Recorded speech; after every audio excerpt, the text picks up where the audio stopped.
नंदाक्का काय करत होतीस तू? तू एकदाही विचार नाही केलास हे करण्याआधी? काय झालं नंदाक्का? काय झालंय? हा, का जीव द्यायला निघाली होतीस तू? नंदाक्का जरा तुला विचार नाही का केलास माझा? हा, मला काय होईल? तुला काय झालं तर मी कसा जगीन? नंदाक्का माझी बहीण नाही, तू माझी आई आहेस. नंदाक्का बोल काहीतरी. काय झालंय? हा, काय चूक झाली माझ्याकडे? नंदाक्का पृथ्वी, नंदाक्का डोळे उघड. नंदाक्का, पृथ्वी डॉक्टरला फोन कर पटकन. मी करतो. Hello doctor. नंदाक्का डोळे उघड. नंदाक्का, तुम्ही मला अगदी वेळेवर बोलवलं साहेब. नाही म्हणजे त्यांना इंजेक्शन दिलेलं आहे, काळजी करण्याची काही आवश्यकता नाही. मी औषधं लिहून देतो. नाही फक्त काय त्यांना आरामाची खूप आवश्यकता आहे. त्यांना कसले त्रास होणार नाही आणि कुठले टेन्शन होणार नाही ना, फक्त याची काळजी घ्या. हां, थँक्यू डॉक्टर. ओके. पृथ्वी डॉक्टरना सोडून ये. हां, या ना डॉक्टर प्लीज. अच्छा.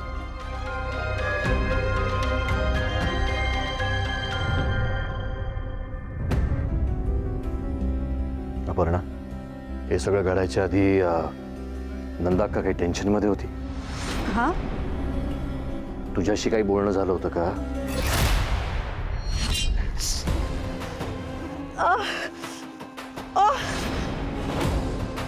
तुझं हे जे काही पुतणी प्रेम मोठू चाललंय ना, ते मला चांगलं समजतंय अपर्णा. मला दूधखोळी समजू नकोस. पृथ्वी माझा भाऊ आहे म्हणून आजपर्यंत तुझ्या खोड्यांकडे मी दुर्लक्ष केलंय. पण याच्या पुढे जर तू माझ्या मार्गात आडवी आलीस तर तुला कायमची आडवी केल्याशिवाय राहणार नाही मी. अपर्णा,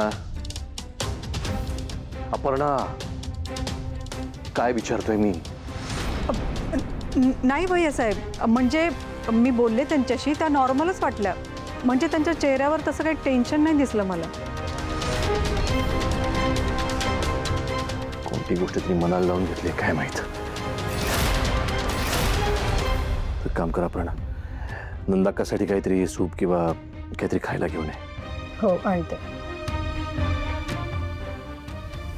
मॉम, तू का स्वतःला त्रास करून घेतेस? हा, हे बघ, तू आम्हाला हवी आहेस, या घराला हवी आहेस.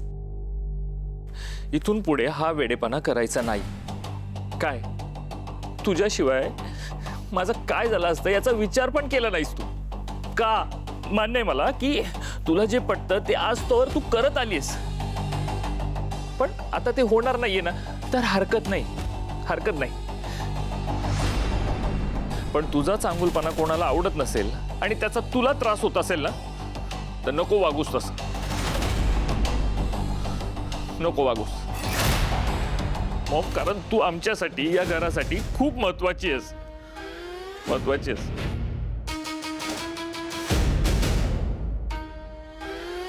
आणि आता तो विषय सोडून दे. त्याचा विचार पुन्हा पुन्हा करू नकोस. कुठला विषय? नंदाक्का काय बोलतोय? हा, सांग मला. काही नाही. त्यांनी असं नाहीये, मला कळलं पाहिजे. मॅडी काय बोलतोयस तू? नंदाक्का काय म्हणतोय हा? नंदाक्काचा असा कुठला चांगुलपणा आहे जो लोकांच्या डोळ्यात खुपतोय? आणि कोण लोक आहेत ती?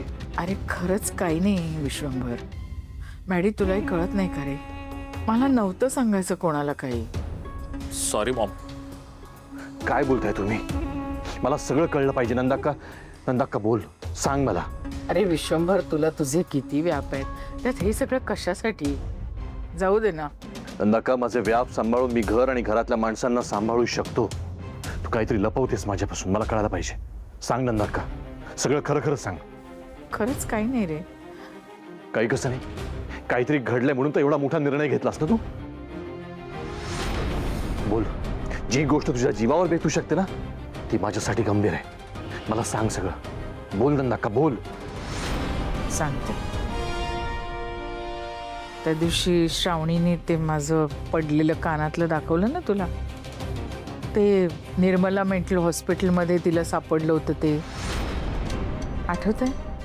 हे कानातले कोणाचे आहेत ग आणि कुठे सापडले तुला? हे कानातलं आपल्या अलखनंदा मॅडमचं. कुठे पडले होते श्रावणी? म्हणजे कुठे सापडले तुला पडलेले? जिथे ते कधीच सापडायला नको होतं अशा ठिकाणी, मेंटल हॉस्पिटलमध्ये. पण त्याचं काय आता? अगं मूर्ख मुलगी आहे ती, काहीही बोलते ती. नाही नाही, काहीही नाही. मी खरंच त्या हॉस्पिटलमध्ये गेले होते. काय?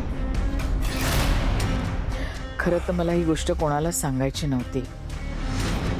असं म्हणतात की एका हाताने केलेलं दान दुसऱ्या हाताला सुद्धा कळता कामा नये, नाहीतर आपली सेवा हा दिखावा होतो.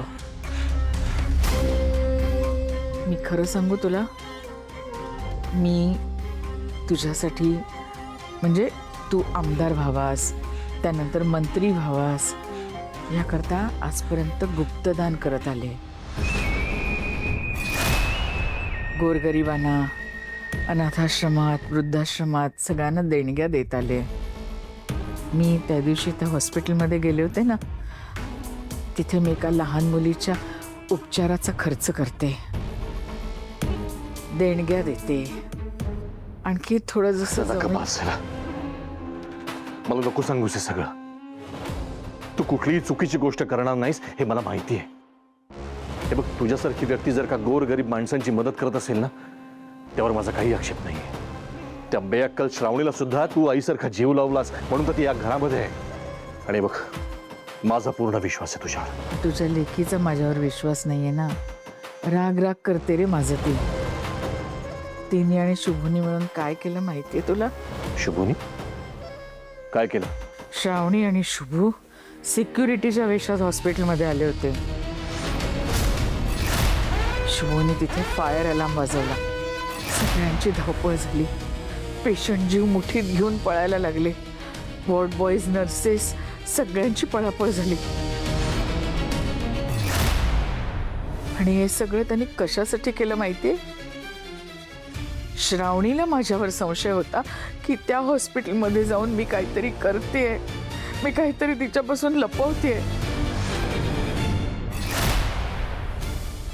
विश्वंभर, आता तूच मला सांग, असा कोणी संशय घेतला आणि अविश्वास दाखवला म्हटल्यावरती मला जगावं असं तरी वाटेल का रे? तिची एवढी हिंमत झाली, आता जा विचारतो तिला. श्रावणी, भैया काय झालं? कुठे ती नालायक मुलगी? बोलव तिला.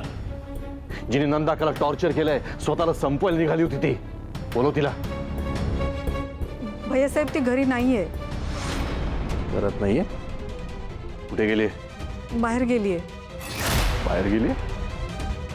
पृथ्वी, फोन लाव तिला. आत्ताच्या आत्ता घरी बोलव.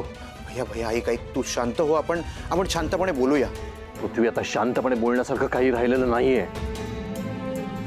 आता बाहेर गेली तिने. फोन लाव तिला ताबडतोब. ताबडतोब घरी बोलव.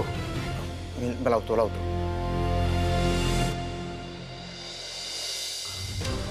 शुभू, कुठे आहेस तू? साहेब आहे की इथं. ताबडतोब बंगल्यावरती ये. हो साहेब.